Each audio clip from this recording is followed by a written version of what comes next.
En tant que professionnel, quel va être l'intérêt justement de mettre en place de l'interopérabilité entre le DPI et Via Trajectoire? Ça va être, notamment de transférer les données du patient du DPI vers Via Trajectoire lors d'une demande dans le module sanitaire. Donc ce qui va se passer, d'un point de vue un petit peu plus, pratique, on va dire, c'est que quand on est dans le DPI, sur le dossier d'un patient, alors ça se matérialise pas toujours exactement de la même façon selon les différents logiciels, mais on va avoir un onglet ou un petit bouton qui va indiquer Via Trajectoire ou faire une demande Via Trajectoire pour ce patient. On va cliquer dessus, ça va nous emmener directement dans Via Trajectoire, ça va ouvrir Via Trajectoire sans avoir à le faire manuellement. On se connecte et ensuite l'avantage, c'est que les informations du patient vont déjà être remplies.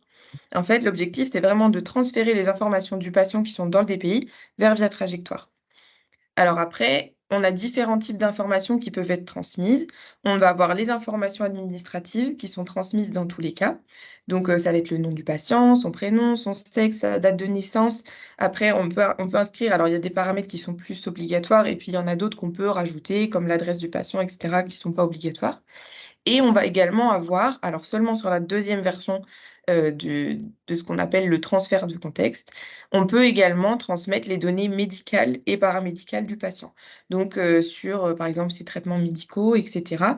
Et donc vraiment l'objectif, c'est d'éviter la ressaisie dans Via Trajectoire pour faire une demande, sur le module sanitaire Et également sur le module, grand âge. Ça et permet sur le module. d'initier effectivement, des dossiers via trajectoire sanitaire et également des dossiers via trajectoire grand âge.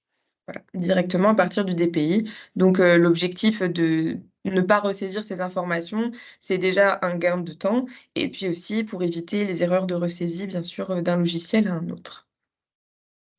Donc comment le mettre en place, dans une structure?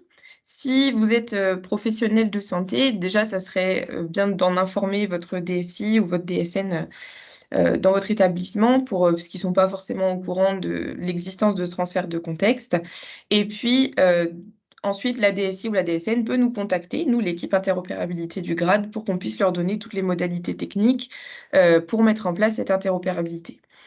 Donc ensuite, une fois que le contact va être fait entre nous et puis, l'établissement, on va pouvoir transmettre, comme je disais, la documentation technique. On y a un formulaire également à remplir. Et une fois que ça c'est fait, si tout fonctionne et que la DSI est d'accord pour le mettre en place et l'éditeur du DPI également, parce que c'est fait en lien avec l'éditeur du DPI dans la plupart des cas, les développements vont être faits, vont être testés. D'abord, on va avoir une première phase de test, comme un petit peu toutes les fonctionnalités qu'on met en place dans un établissement et ensuite ça pourra être mis en production sur Via Trajectoire.